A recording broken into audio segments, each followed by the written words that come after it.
Welcome. In this video, I'm going to show how to share your tagged places with friends on Snapchat using the latest update.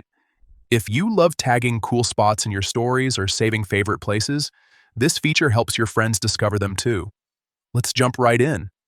First, open up Snapchat on your phone. Once you're on the main camera screen, look at the top left corner and tap on your Bitmoji or profile icon. This will take you to your profile page where all your account details live. Next, find the settings icon. It's the small gear symbol in the top right corner.